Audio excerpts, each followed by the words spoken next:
The media said what? I ask, oh God, that you would take your iron rod, and I ask that you would smash.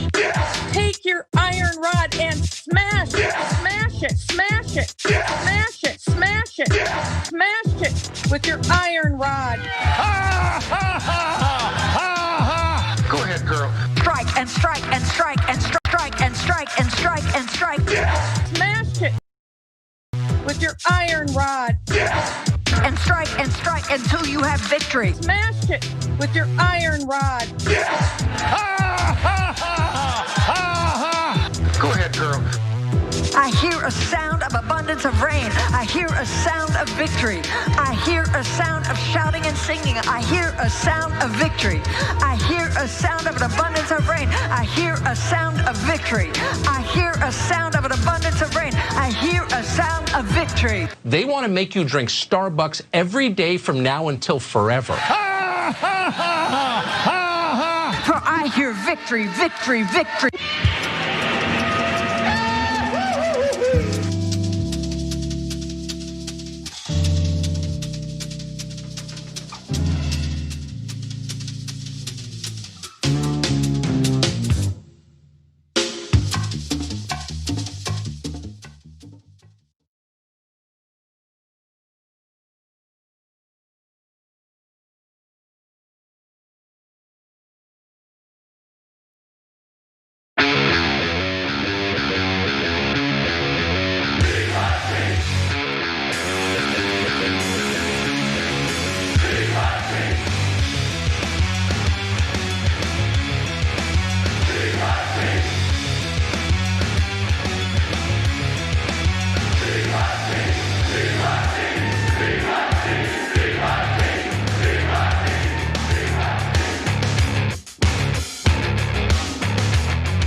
All right, welcome to Cenk and Anna. How you guys doing?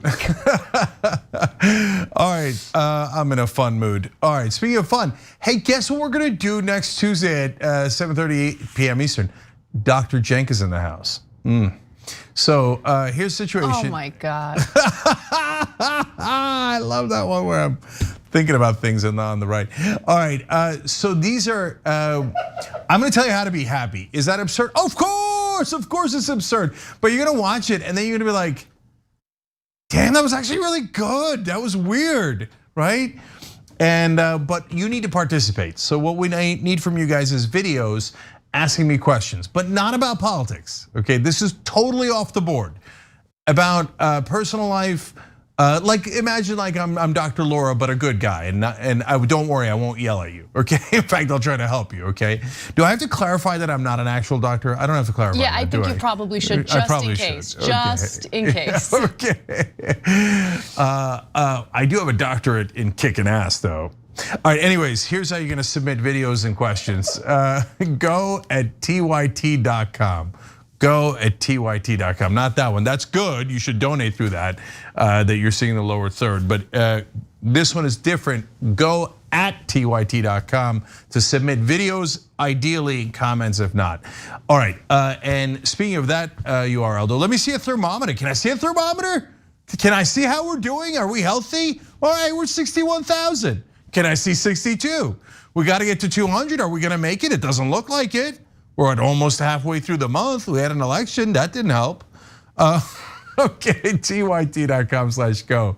You are the Young Turks. I love doing the show with you guys. All right, speaking of which, let's do it, Anna. What do you got? Yes, all right. Well, let's start off with a little bit of fun, then we'll get to the serious news.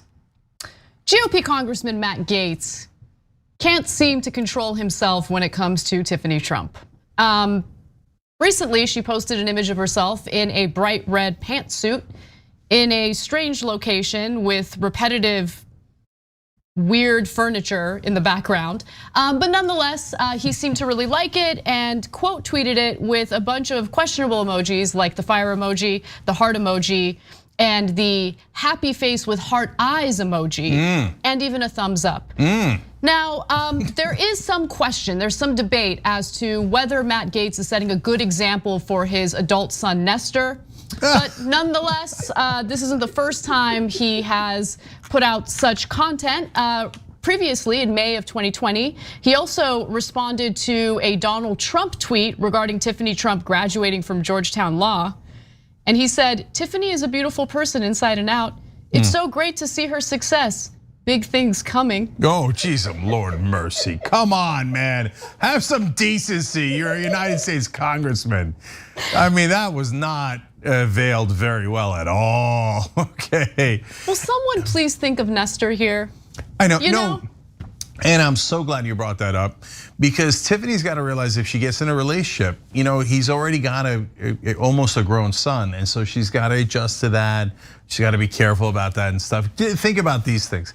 By the way, she has a boyfriend who probably right now is like so mad that the entire country, wow, a tiny sliver of the country, is having a conversation about how a congressman is openly and brazenly hitting on his girlfriend. It's pretty insane. Listen, the only appropriate response to that tweet and Matt Gaetz's behavior on Twitter is what John said, and here's how he put it. He says, "This is the thirst heard around the world." John, I'd roll it for the win. Yes. Dragon Squad, Dracarys. Thirst heard around the world. All right, so I'm gonna needlessly rank the emojis. Out of the ones that all of them, the most inappropriate one is the smiley face with the hearts in the eyes. 100%. Right? 100%. Because like heart could mean like, oh, hey, much love. Fire is like, hey, fire. Okay, that's no problem, right? Not a smiley face with the hearts in the eyes means like, you're beautiful inside and out. And I don't even want to repeat the last line Gaetz said. Okay, and stay on here for a second, because our producer Ashwarya made a great point about this. This also looks like a picture she took in the hotel at The Shining. Like you almost want to tell her, get out now. Okay, here's Maddie. Oh my gosh. All right. All right. Jeez.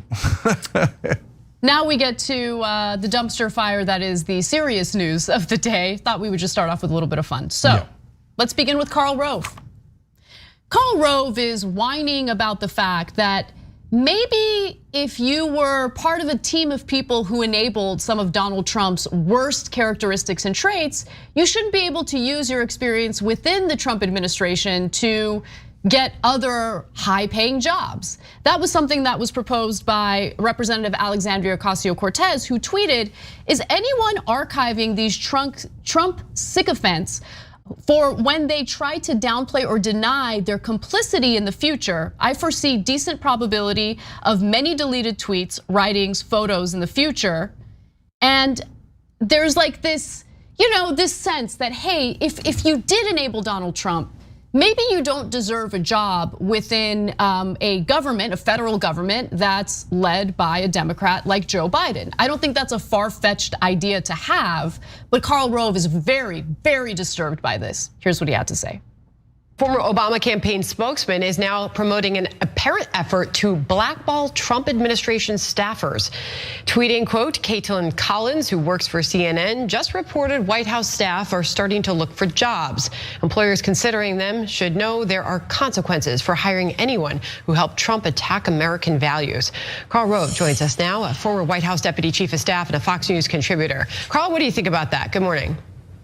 I think it's fascism. I think it is over the top. I think it's unacceptable in this country that political differences can be dealt with in such a way. Imagine what would happen if a Tea Party activist had said people who served in the Obama administration, there'll be consequences for hiring them. The media would be outraged. We ought to be outraged at this. This is un-American. As to this talk of let's find people who worked in the Trump administration and let's tell any potential employer there will be consequences for you if you hire them so they can have a salary to feed their family and to live a life after serving our country. This is reprehensible, and as Americans, we ought to all join and say, no, this is wrong. This is blacklisting. This is un-American. Let me make one thing very clear. No one is proposing reaching out to potential employers and telling them that if they hire certain individuals, there'll be a price to pay. What? No one is saying that, no one has suggested that. But I do think that some people are gonna try to launder their image after the Trump administration. And as AOC perfectly pointed out, we shouldn't allow them to do that. They should be held accountable for what they enabled during the Trump era, period. That's the way that it should work. Yeah, so there's three different issues here. First of all, what AOC originally pointed out was they're gonna try to pretend like it was no big deal and they didn't really agree with Donald Trump. You know it, I know, we've said it for the last 4 years. And our point is, don't let him get away with it. So is she right? She's 1,000,000,000% right. So what are we supposed to pretend? Kellyanne Conway didn't work for Donald Trump and didn't help his fascist government? No, Karl Rove talking about fascism. Oh man, they break irony on a daily basis, right? You work for war criminals, Karl. So spare me the lecture about how the left wing is fascist. It's absurd. No, all we're saying is understand who these people are. So don't hide, don't hide. Now, all these people, when they were working for Trump, they were very proud. Oh, Trump, oh, and they love to bully people and they love to push people around. Now they're like, oh, please don't tell anybody I worked for Trump. No deal, no deal at all. No, we will tell people you work for Trump. Now, secondly, does that mean that they shouldn't ever be hired by anyone?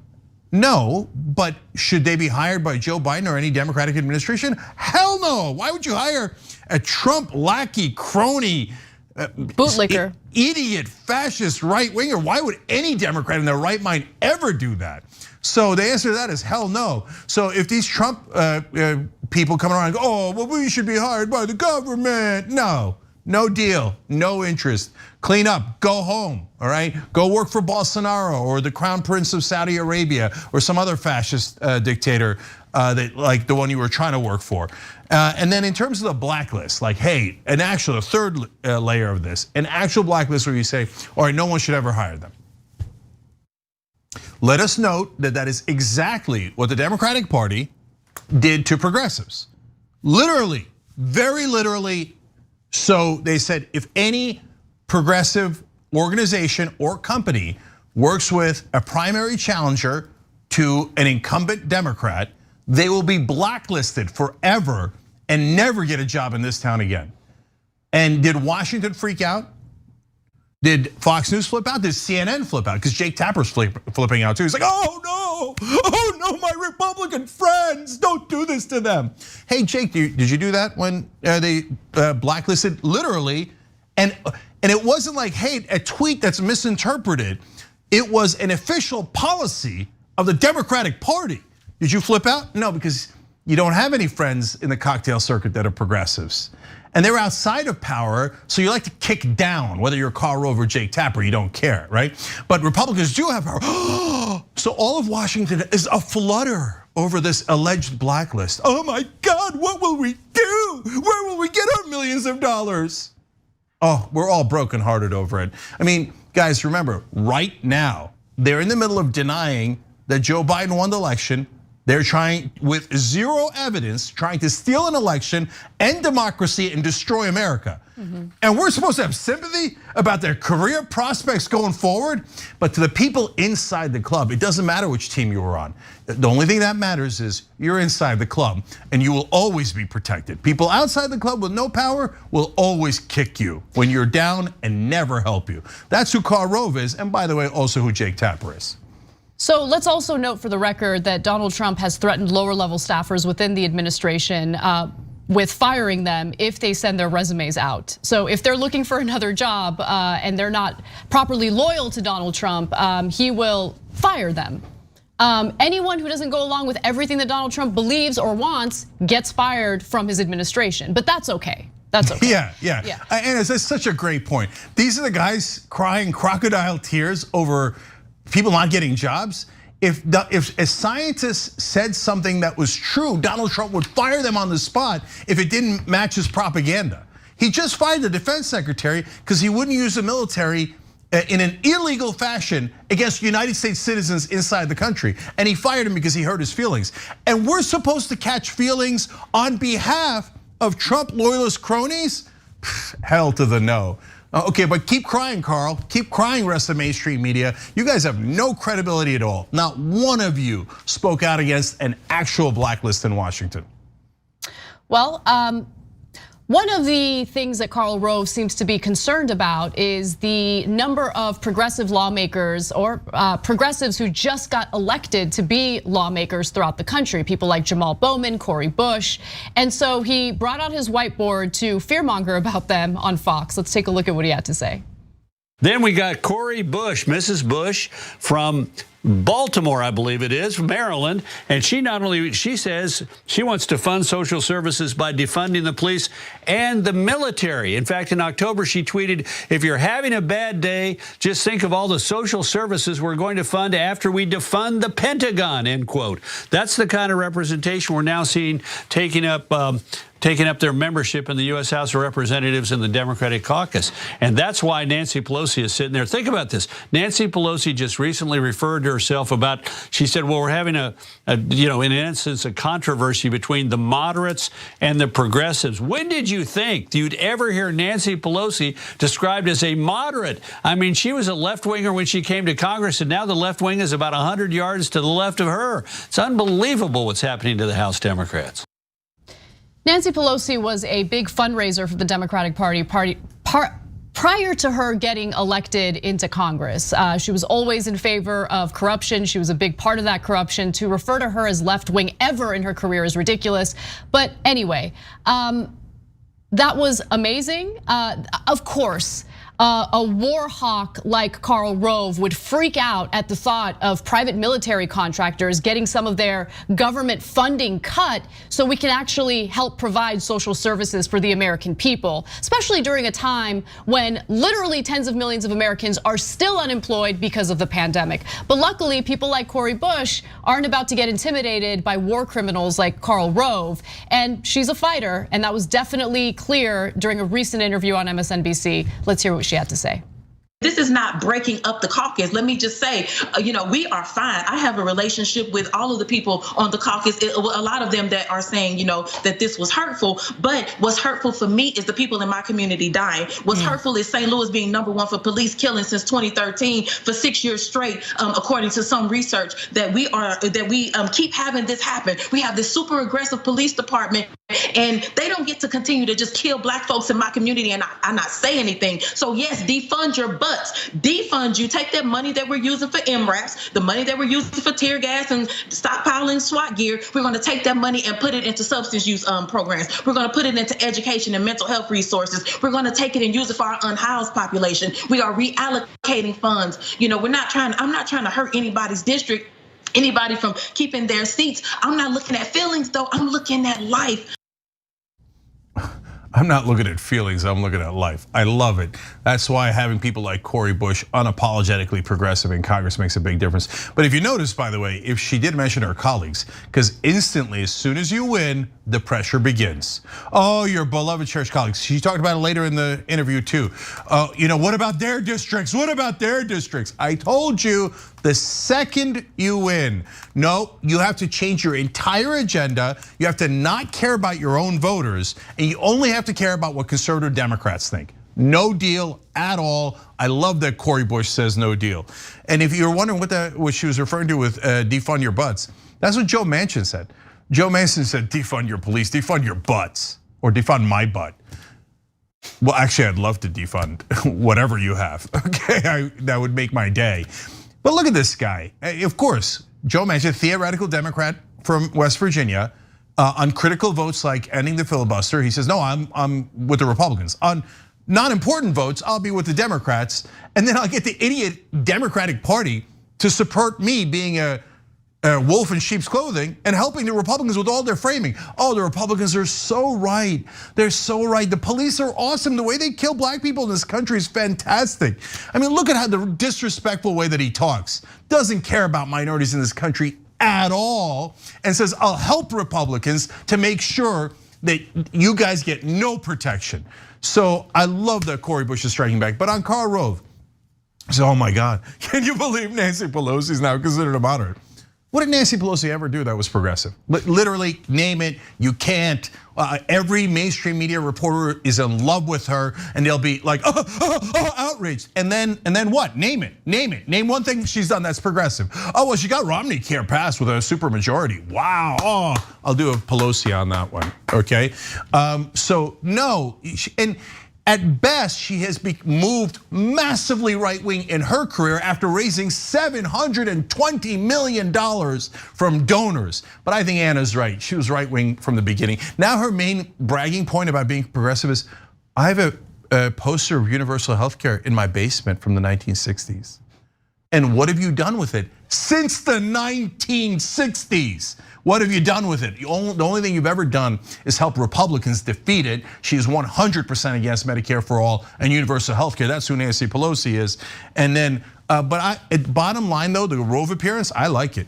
And so why? He's telling people, now remember, Cori Bush is against the endless wars. Can you believe it? Actually, Republicans and Fox viewers are against the endless wars.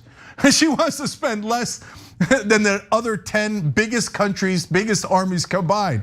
Can you believe it? And she doesn't want to give all of our money, your kids' money, to defense contractors who are my friends. Can you believe it? Meanwhile, everybody's going, that's Cori Bush sounds pretty good. And she doesn't want the cops to murder innocent black people. Liberals, progressives, they're crazy. Well, keep on doing it, brother. All you're doing is helping us. Also, it's worth mentioning that Cori Bush is not from Baltimore. So she's from St. Louis. She's from Missouri. She led the Ferguson protest. She led protests in St. Louis. She just beat Lacey Clay. But he sees a black person and he thinks Baltimore. God, they're unreal, man. They can't help themselves. They really can't. All right, let's take our first break. When we come back, you are going to love dunking on the CNN segment that we have for you. We have a Democratic lawmaker who says we need to govern from the center. How did the hosts over at CNN react to it? We'll show you that and more when we return.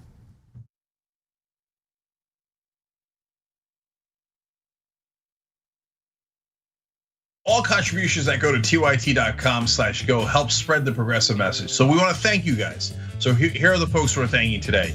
Alan in California gave $127. You're going to get the t-shirt we press on. Dawn in Illinois, $10. Shirley in California, $10. King in Minnesota, $15. And Pauline in Minnesota, $50. You guys are the best. We're not powered by right-wing billionaires. We're powered by you guys, whether it's $3, $5, or $1,000. We love you. tyt.com/go. When somebody's the president of the United States, the authority is total, and that's the way it's got to be. 2020 is everything. Everything will be decided in 2020, and then we'll either have pessimism a long time, or we'll have optimism. There is some good news when it comes to elections throughout the country, especially for progressives. He's struggling in polls. He's trailing Joe Biden in many of these battleground states. And he knows that if he makes it difficult for voters to cast their ballots, especially as we're dealing with this pandemic, well, maybe it'll give him an edge over Biden. We need to get rid of these people who are in office, who enable these systems that continue to oppress us. Start using your votes and your dollars for the people who want to preserve your community and your humanity. Defiance is what you need in order to fight for what you know is right. The fight never ends. Progressive candidates come on this show, we help them, and they've at least got a fighter's chance. Expand the squad. Here we go, Squad 2.0. Cori Bush, Jamal Bowman. And this is why what Cenk and the Young Turks are doing is so important. This time, it's real. If he wins another term, God knows what he'll do to our government, our democracy, and our way of life. We need solidarity, and it begins with you. Who's gonna fix it? Who's gonna fix it? Goddamn right.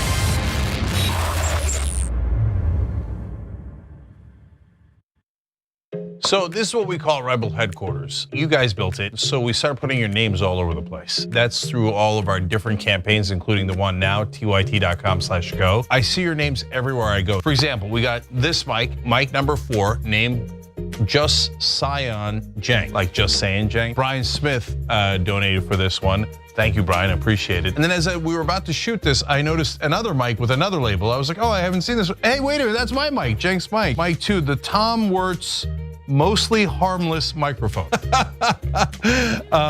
I think it's better than mostly harmless. And thank you, Tom. I appreciate it. And then I looked down and I was like, oh, right, the triptych desk. So we've talked about this a bunch of times. Adam West named this in one of our previous campaigns. So once you name it, it stays on for a long, long time. There's the Stephen Perla conference room where we do all of our meetings. That's from a long time ago, another campaign that we did. I actually love seeing it because it reminds me of who we do the show for. It's of the people, by the people, for the people. We're not playing. When we tell you go to tyt.com/go and be part of the Young Turks, you most certainly are. But wait, I'm not done yet. And then I'm looking down and I see this. I'm like, oh, right. I haven't put this one up yet and I'm going to. I don't know if you can read it, but it says Kelly from Texas. And this one is going up in my house, in the room that I broadcast from, that basically, what did I say there, 7 months? Kelly, as part of this campaign, gave a generous contribution, and you can see what you can name at tyt.com/presson. And Kelly named my room. So I'm gonna go put her name in this gold plaque. I don't know that it's made out of actual gold. I hope we didn't spend the money on that. And we're gonna put it on the wall, along with the donor wall that's got all the folks who gave over $1,000. So you guys are amazing. I'm hokey, but I love doing this show with you guys.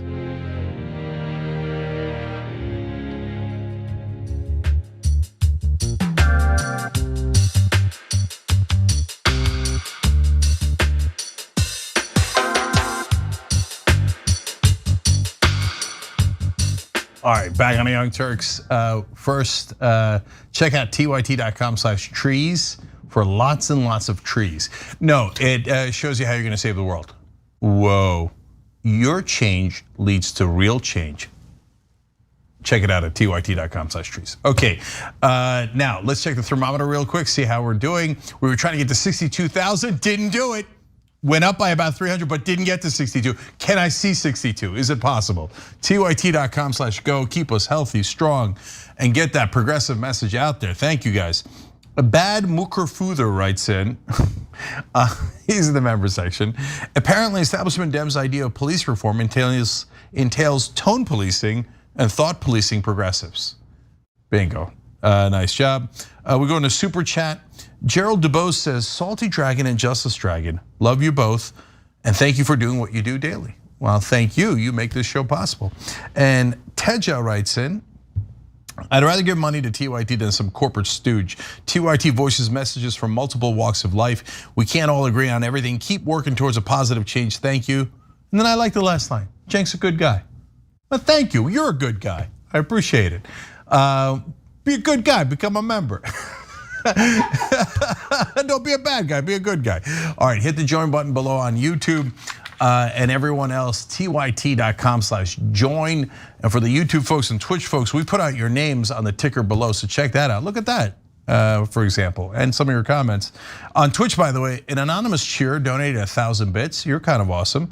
Irie Man donated 1,600 bits. You're definitely awesome. And Joshua 1977 gave 500 bits. No, seriously, everyone, whoever gives $1, a bit, it doesn't matter. We love you guys, and then you become part of the Young Turks, and we do this show together. Casper.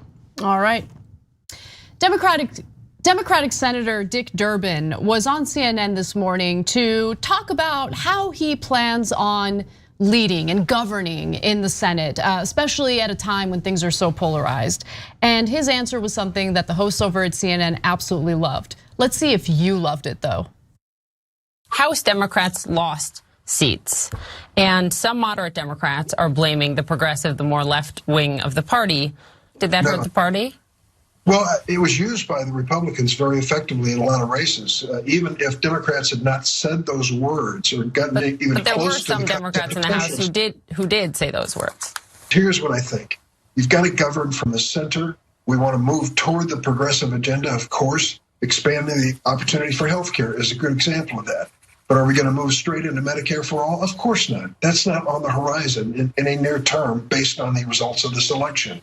Let's achieve what we can, help as many Americans as we can, particularly at this moment in history. Appreciate your time this morning. Good luck to all of you because America is counting on all of you. Thanks, Senator. Thanks, Bobby. Jim. Great interview. Govern from the center, he said. Great interview. Govern from the center, he said. Yeah, they love that. That's love it. It's corporate media amazing. catnip. They're like, oh, government from the center. Oh, that tastes so good. Oh, yummy for my tummy. You know what happens in the center? Nothing. Exactly. Nothing happens in the center. You know what happens then? The status quo is protected. Well, why do CNN anchors love that? Oh, they're already rich and powerful. And if nothing changes, they remain rich and powerful. Oh, you're getting $7.25 working at Walmart? What do CNN anchors care about that? What do Democratic senators care about that? Republicans already loathe you. So, and then anytime somebody like us speaks out for you, they're like, oh, they're so uncivil. Oh, they're barbarians, the way they want to actually help real people instead of the people who are already rich and powerful. It's an outrage, govern from the center. Oh, by the way, has anyone at CNN ever read a poll?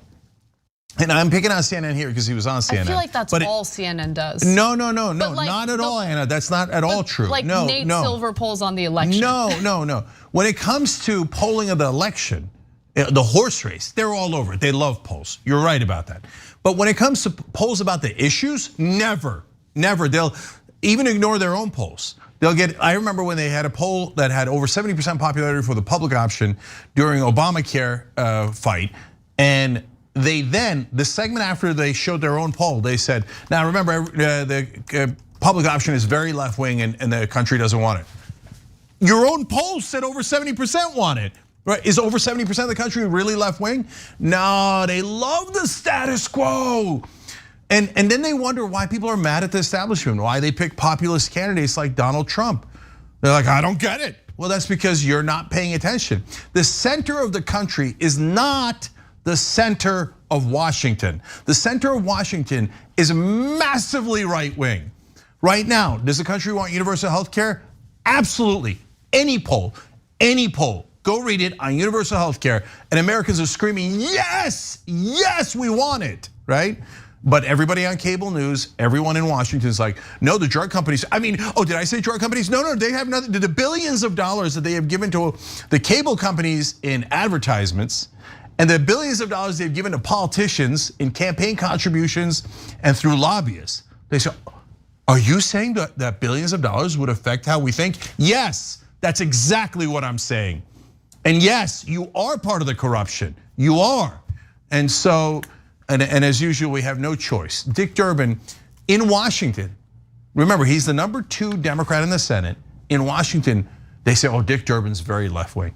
The guy who just told you we're going to govern from the center of Washington. The center of Washington is meeting Mitch McConnell halfway. And by the way, you know Democrats, they won't meet him halfway. They'll meet him 3/4 of the way. They'll meet him 90% of the way. I have no interest in governing anywhere near what Mitch McConnell wants, which is always nonstop corruption and not at all what the American people want. I just want to show you all some interesting data from opensecrets.org, one of my favorite resources when I want to understand what motivates and moves these politicians, people like Dick Durbin.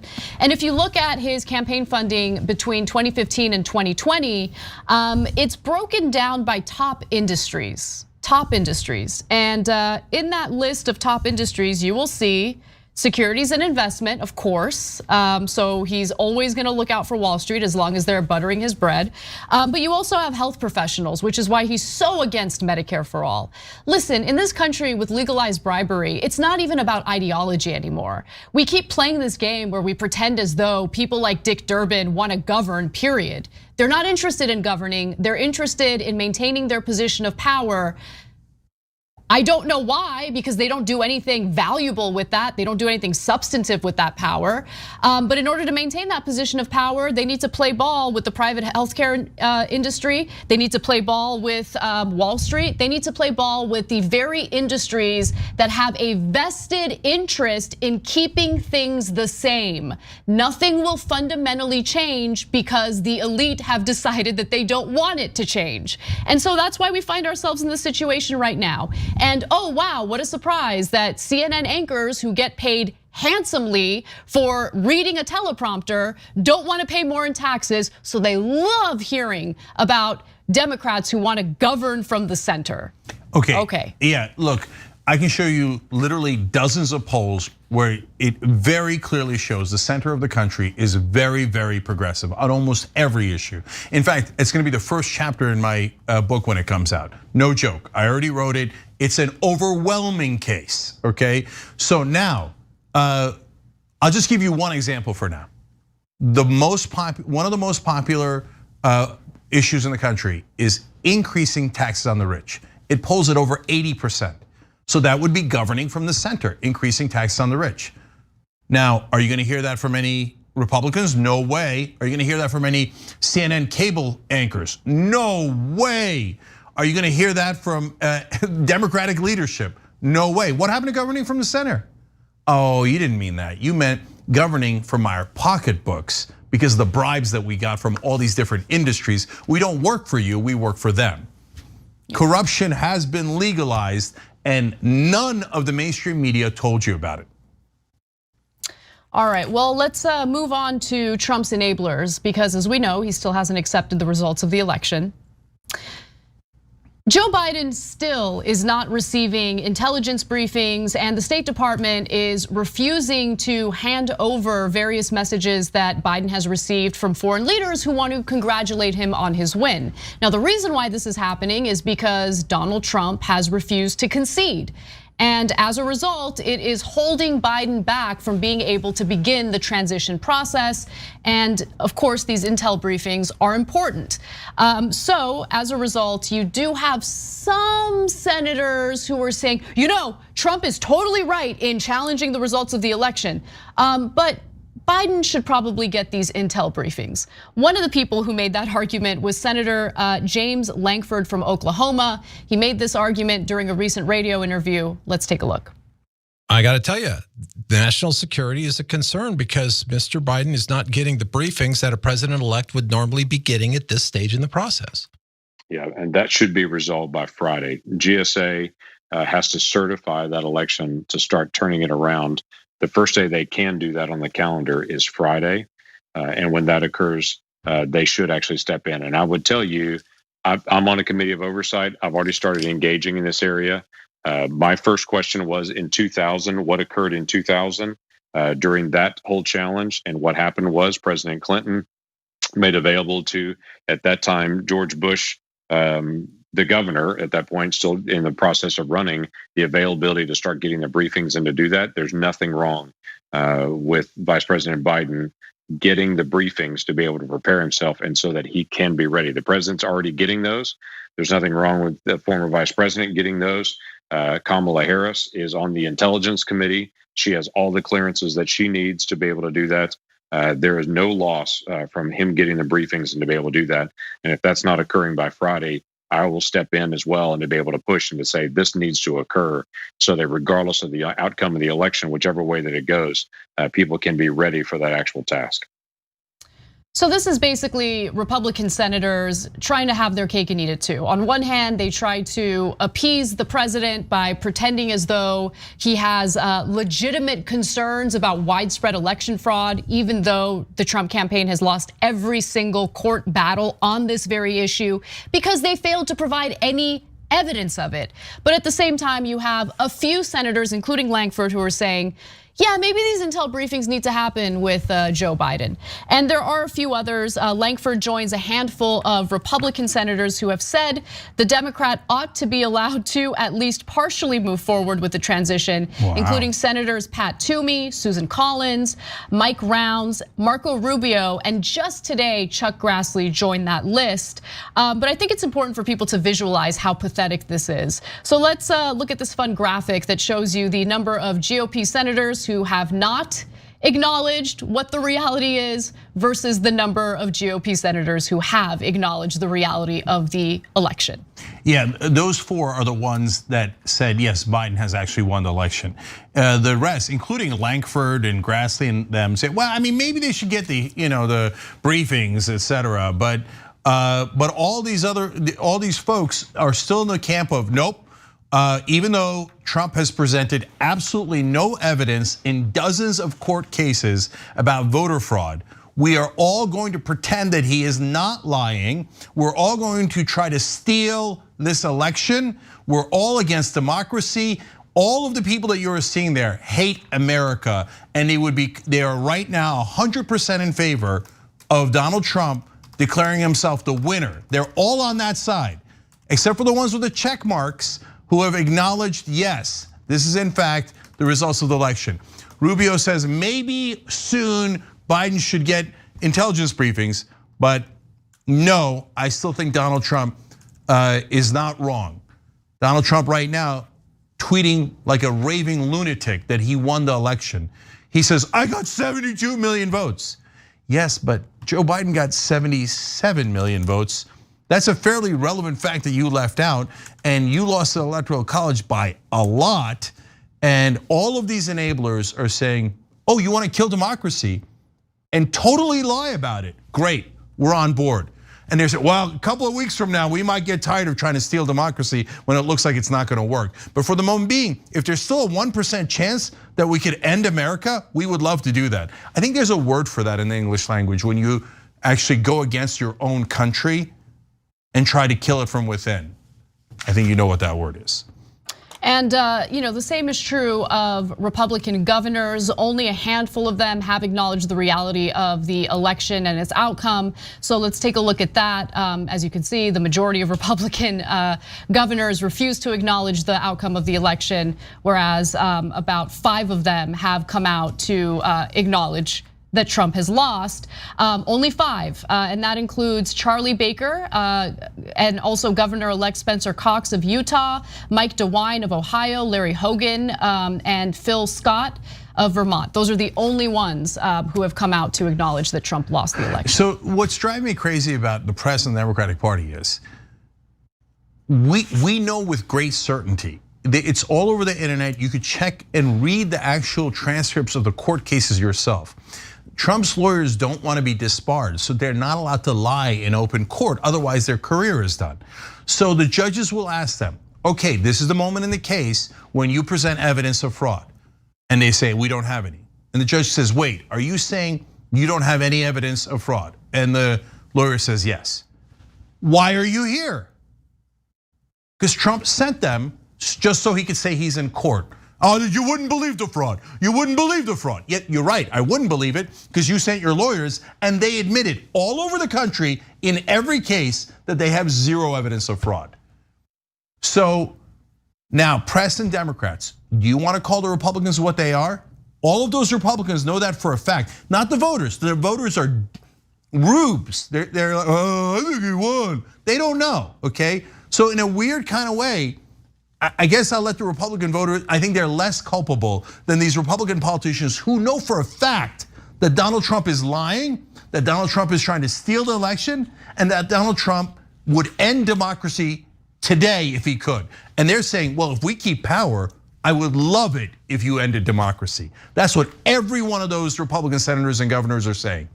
But the press says, oh, well, no, Trump, oh, it's funny. It's a funny little curiosity. Oh, yeah, the fascist is trying to end democracy. Right now, as we speak, they won't even say that. Oh, it's so funny, it's so funny. Oh, the Republicans haven't acknowledged it yet.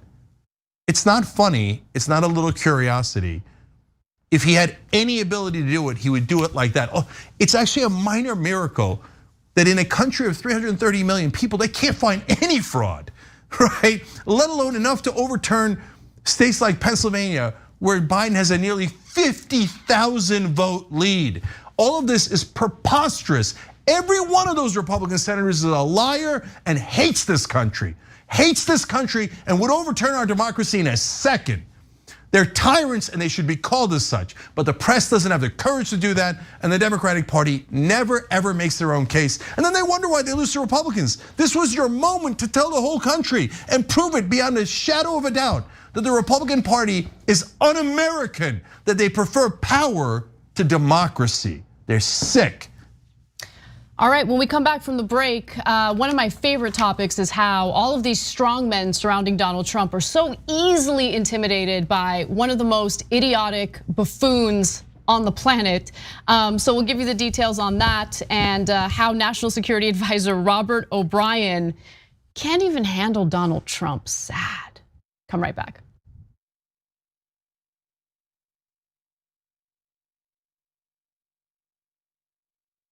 You know what the progressive movement needs? It needs a little energy, a little pizzazz, maybe a little caffeine. Oh, coffee. But what if it was Too Strong Coffee? Yes, new TooStrongCoffee.com/TYT. Look, this helps progressive causes. It's also organic and fair trade, so you've got peace of mind that it was done right, and it happens to taste great. So check it out right now at TooStrongCoffee.com/TYT. Each month we get closer to our fundraising goals at TYT.com/go. We're here to press on and carry on the work that we've been doing that's so important. We appreciate it so much when you help us to fight against social injustice, fight against corruption, to hold the government and the media accountable, and certainly corporations as well. We do this together. So let's build this progressive community together. Thank you for making us stronger and making the whole movement stronger. To make our voices heard, go to TYT.com/go. All right, lots of comments. You guys are the best. I'm gonna read a few comments from our members. Mr. Methuselah says on YouTube, super chat, thanks for all the important work you do for TYT for the movement. Do you know who had the first super chat when I got back from vacation? You won't be surprised to find out. Rob Shively, what do you know? Rob says, rejoice, for Dragon Daddy has returned. This question sent to us by Izzy Sanchez Jr. Is it me, or is Meghan McCain talking as fast as Ben Shapiro? Is that the way the right tries to look smart and intellectual? Well, yes. Michael Nathan writes it on Twitter. Did Anna choose Cenk's outfit today? I'm sure it wasn't Cenk himself. Man Bun Jenkins Skinny Jeans says, so now Anna has pointed out, okay, that's his handle. T. Joyce, 1971, saying Donald Trump is good at pulling out of things, NAFTA, the Iran deal, NATO. It's just too bad Fred Trump didn't.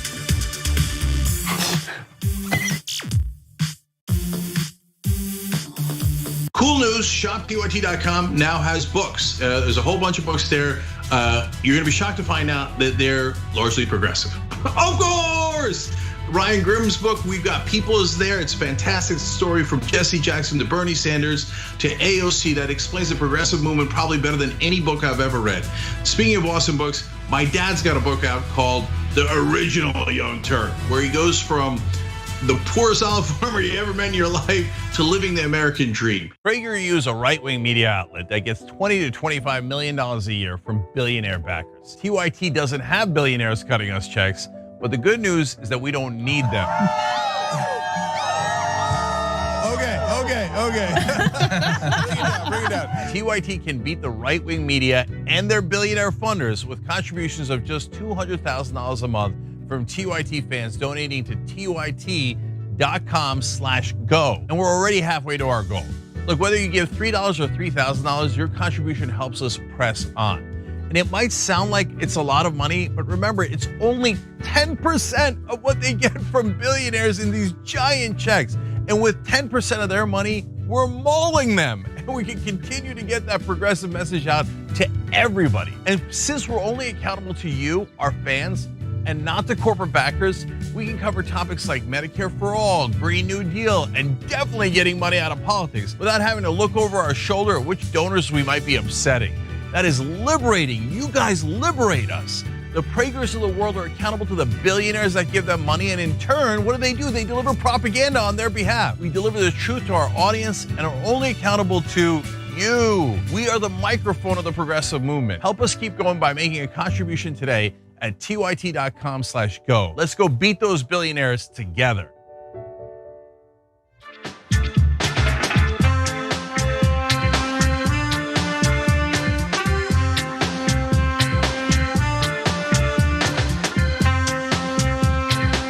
All right, back on the Young Turks, Cenk and Anna with you guys. All right, so let's take a look at the thermometer, see if we got to 62,000. That's what we're trying to get to today. Wrong, didn't get there. Okay, that actually needs to be updated. 61,886 is the correct number. Is that 62,000? Trump would say yes, but facts say no. No, we didn't quite get there. If we can, that would be amazing. TYT.com/go. You guys power this show. All right, by the way, if you give a big donation, check out TYT.com/press on, because you can name things throughout the studio, and we love seeing your names in the hallways, the chairs, etc. All right, in our member section, Nick Mudar writes in, Republicans punch Dems in the face at every opportunity. When Dems get a chance to fight back and land punches, we can't stop punching ourselves in the face. Unfortunately, that's true. Nasty Habit says, name it. about me saying Nancy Pelosi, has she done anything progressive? And he does name it. He says, just ask the gay community in San Francisco when the first words out of Pelosi's mouth in Congress were in support of AIDS research at a time when no one was even talking about AIDS. Things changed drastically once she did that. Thank you, that's wonderful. And I appreciate you correcting us on that. And we, unlike anyone else in politics apparently, care about facts. So that's a good fact to bring up. I'll bring up that was what, 30 years ago or was it 40 years ago? But nonetheless, it is something that she did that was progressive however many decades ago. Facts are facts. And last one is from Super Chat, where Colin writes in, are establishment Democrats basically no different from right wingers? Conservatives in Canada are far more progressive by comparison, which shows just how right wing mainstream American politics is. That's absolutely right. Compare us to any other developed country, Canada, Europe, Japan, and we are massively right wing. Our Democrats would be considered the right wing of all of those countries. All right, ready? Ready for another story? Let's do it. All right. National Security Advisor Robert O'Brien, who was laughably once considered a check on Donald Trump within the administration, is actually enabling his lunacy at this very moment. According to a lengthy report by the Daily Beast, officials say that O'Brien is supporting the president's bid to retain power, even though it is being waged through a nationwide disinformation campaign. Now, privately, according to the sources who spoke to the Daily Beast, O'Brien acknowledges that Donald Trump lost his re-election bid. In fact, he joked about it during a meeting on Monday morning of this week. However, publicly, it's a completely different story.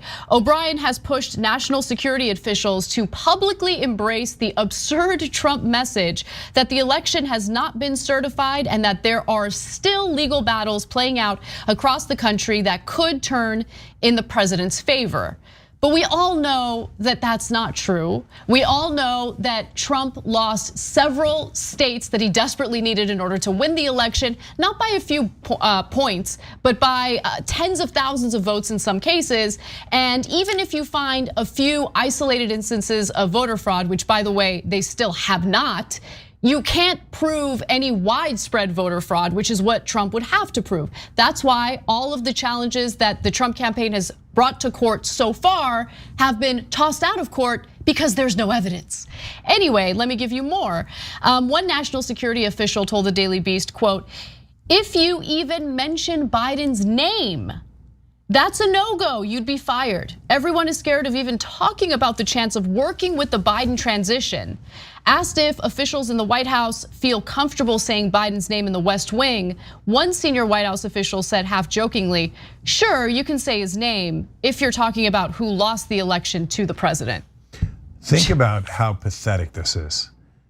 You can't say the word Biden, the name Biden in the White House, because that's how fragile Donald Trump is. Oh, that's so sad. Did he say Biden? I'm so mad he said Biden. What a child, what a snowflake. You know what would happen if you said the word Biden? Donald Trump would be triggered. He needs a safe space. Pobrecito. Maybe he could go into his bunker. Are you okay, bunker boy? Did somebody say Biden? Did somebody say Biden? Oh, you're such a pathetic beta. All of you MAGA who follow this weakling. Who cares if somebody says Biden? They're worried about protecting his feelings. I thought facts didn't care about feelings. I was sure of it. Yet all of a sudden, the whole country is obsessed with Donald Trump's feelings. He's really the weakest man I have ever seen in politics. No, but it is kind of amazing because we're not talking about Republican lawmakers here. We're talking about the national security advisor within Trump's administration. He's not someone who gets elected, right? So he's not worried about a re-election campaign. He's not worried about losing his political clout if he stands up to Donald Trump and tells him the truth. Like Donald Trump has no power at this point. I mean, he's a lame duck president, but he was voted out of office. So why are you so afraid of him? How pathetic is that?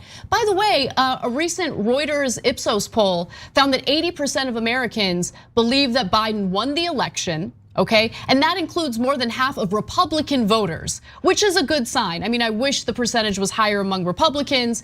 And to be absolutely clear, it is terrifying that Trump keeps pushing this narrative of election fraud, because whether he genuinely believes it or not, I know that his supporters, his base, certainly latch onto every word. They believe everything he says, and that could lead to an unfortunate, violent situation in this country that we should be doing anything and everything to avoid. And so they're not just enabling Trump's bad behavior, they're essentially paving the way for civil unrest, possible civil unrest in this country. And it's absolutely disgusting, especially coming from someone who's supposed to be a national security advisor.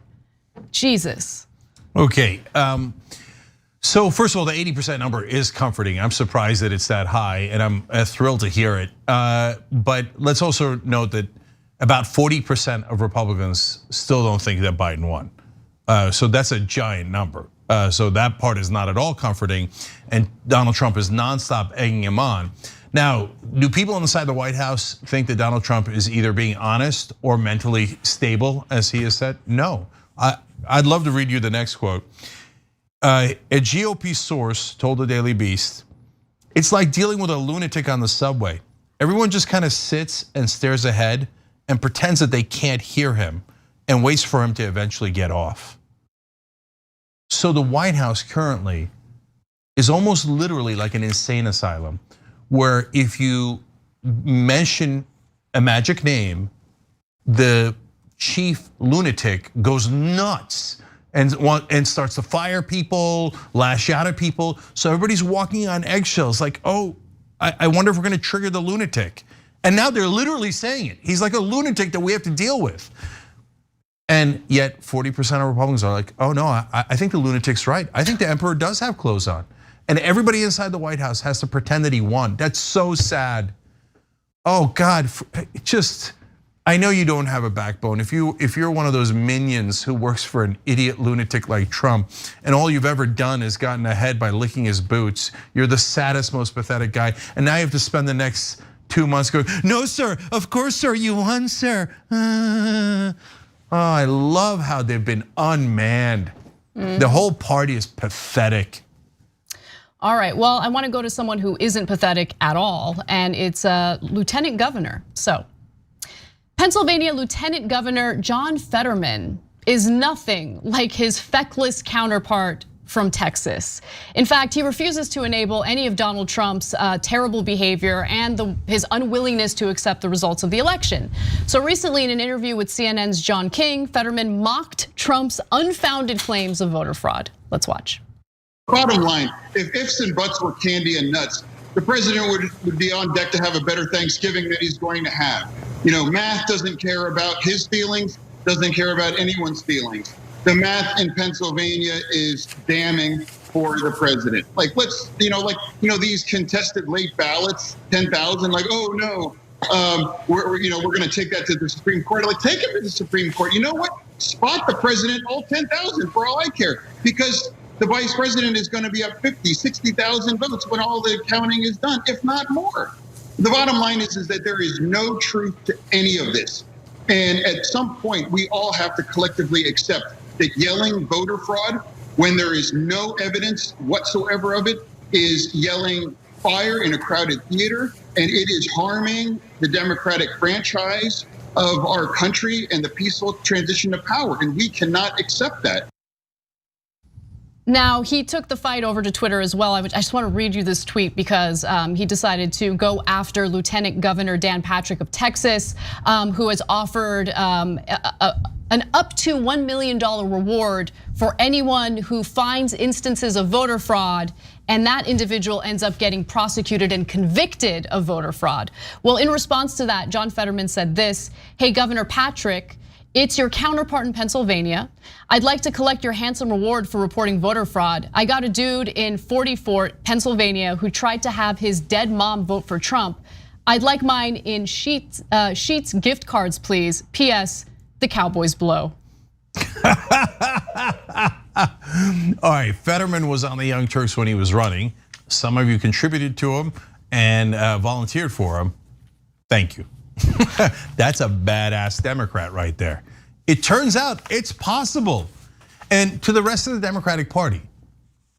So Fetterman punched the Republicans in the face proverbially, and he was 100% right. He did it with facts. That guy is a real person that he was alluding to, and he actually did get arrested. He is a Trump supporter and likely will get prosecuted and go to jail. By the way, if Fetterman really wanted to, he actually could take Patrick to court and say, give me $1 million. The idiot couldn't find one case, 0 cases of Democrats doing voter fraud. Oh, give $1 million. Well, you just proved our case for us. You haven't given any money because there is no voter fraud from the Democrats, but there are from Republicans. So Fetterman's better than that. But guys, if you're a Democrat, fight. There's no downside to fighting. Is anyone saying, oh, Fetterman, I can't believe he said the Cowboys blow. Yeah, he's from Pennsylvania. Steelers are obviously better than the Cowboys. He's just stating another fact. Yeah. I don't know that last part. I just said yeah because I agreed with everything you said except the sports stuff because I don't know anything about the sports stuff. But Cowboys do sound kind of sucky, I guess. They do. They are kind of they're sucky. sucky. Okay, great. Yes. Anyway, Steelers are the most progressive sports organization in the country. what does that mean? Do the players own the team? Or? No. Well, in the Packers are communist. Literally, the fans own the team and they make no profit. It's publicly owned and they get no money. Okay, so the Packers as an organization is so far left. I don't agree with it. But the Steelers owners are very progressive. And so, especially the guy who started the franchise in the first place or bought it a long time ago, Rooney used to join the picket line when the players were striking. And he'd bring them beers and they'd drink beers together in the picket line. And the Rooney family has been progressive ever since. So Steelers representing actual American workers are awesome. Cowboys, of course, represent oil billionaires who are destroying the planet. Anyways, all right, guys, can you tell I'm a Steelers fan? So we're almost out of time here, but we have so much more. We're gonna do a giant post game today, and you gotta see that. So hit the join button below if you're on YouTube, tyt.com/join. Anywhere else at the Essentials level, you get all of our content, including the post game we're about to do. We'll see you there in a minute.